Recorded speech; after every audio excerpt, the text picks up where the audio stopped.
100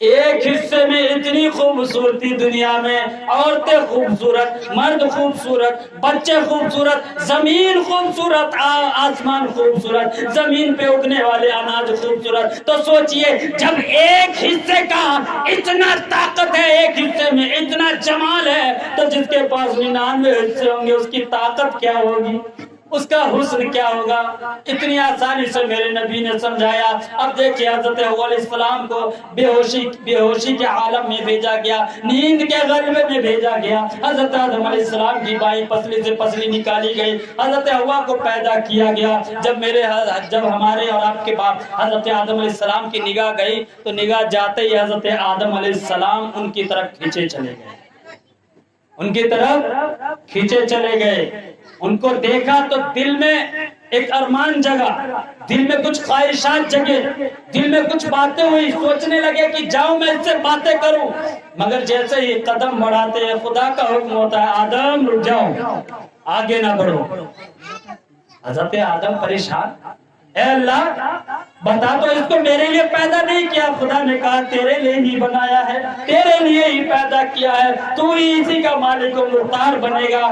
تو کہا رب ذوالجلال پھر بات کیا ہے، جب میرے لیے پیدا کیا میں اس کا مالک و مختار بننے والا ہوں تو رب ذوالجلال بات کیا ہے کہ تو نے مجھے روک دیا.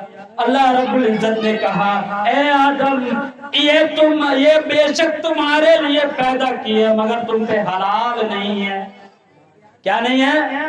حلال نہیں ہے. پہلی عورت جس نے ابھی کچھ نہیں دیکھا، صرف رب کا جلوہ دیکھا ہے، رب کی ربوبیت دیکھی ہے، نگاہ آدم پہ بھی نہیں گئی ہے، وہ اتنی پاکسار عورت حضرت آدم علیہ السلام پوری دنیا کے باپ نبی ہے اور تمام نبیوں کے باپ ہے، جنت میں رہنے والے سب سے پہلے انسان ہے. تمام حوریں ان کے غلام، تمام فرشتے ان کے غلام، تمام فرشتوں نے ان کو سجدہ کیا. ان کو بھی اجازت نہیں کہ کسی غیر محرم کو بنا نکاح کے ہاتھ لگائے. تو آج کے کچھ نوجوان سوچتے ہیں کہ ہم فون پہ بات کریں گے، اس سے ملنے جلنے جائیں گے، ہاتھ پکڑیں گے تو یہ جائز ہو جائے گا.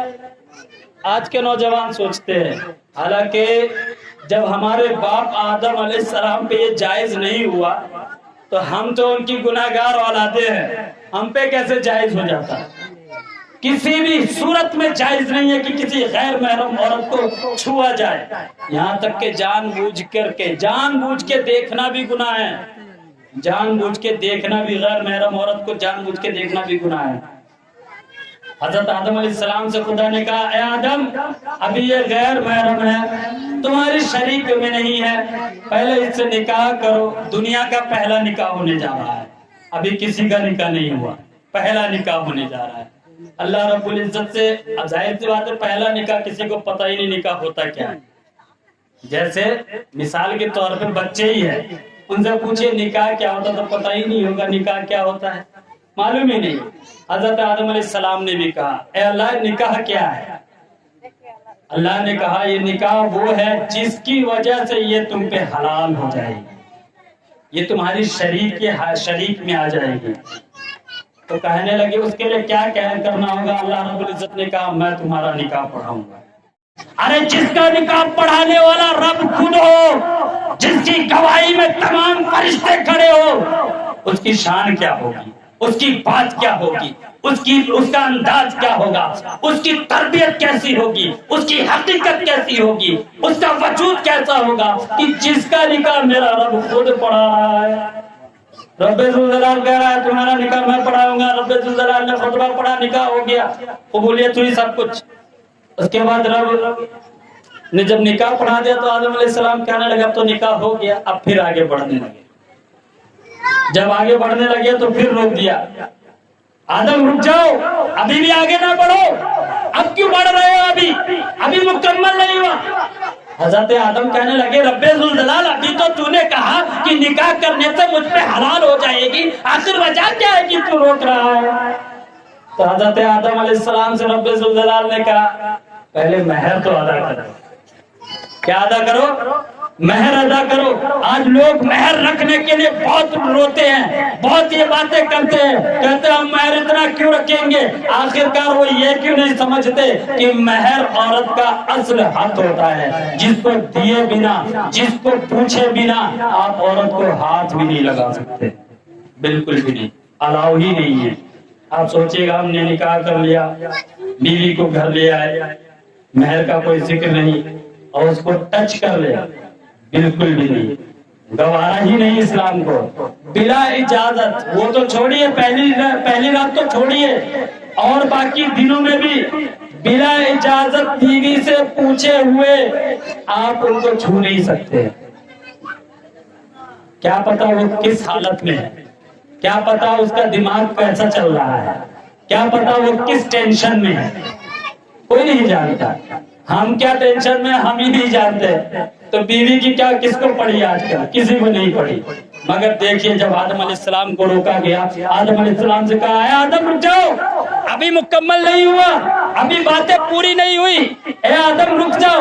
حضرت آدم نے کہا مولا کریم اب تو نکاح بھی ہو گیا, اب تو قبولیت بھی ہو گئی, اب تو تو نے میرا خطبہ بھی پڑھ دیا, آخر وجہ کیا ہے, کیوں رک جاؤ مولا کریم. رب ذوالجلال نے کہا اس کا مہر ادا کرو. اب حضرت آدم کہہ رہے ہیں رب ذوالجلال یہ مہر کیا ہوتا ہے, مہر میں نہیں جانتا, تو نے مجھے اس بات کا علم ہی نہیں دیا کہ مہر بھی کوئی چیز ہوتی ہے. رب ذوالجلال نے کہا مہر وہ ہوتا ہے جو عورت کا اصل حق ہوتا ہے, جس پہ عورت ڈیمانڈ کر سکتی ہے, جس پہ عورت آپ پہ بات کر سکتی ہے, جس کی وجہ سے عورت آپ پہ حلال ہو جاتی ہے, وہ ہے مہر. اب رب ذوالجلال, اس وقت تو پیسے کا دور نہیں تھا, چاندی کا دور نہیں تھا, سونے کا دور نہیں تھا. حضرت آدم چاہتے تو جنت کے مالک کو مختار بنائے گئے تھے. کیا حضرت رب ذوالجلال یہ جنت میں اپنی بیوی کا نام کرتا ہوں کہہ سکتے تھے.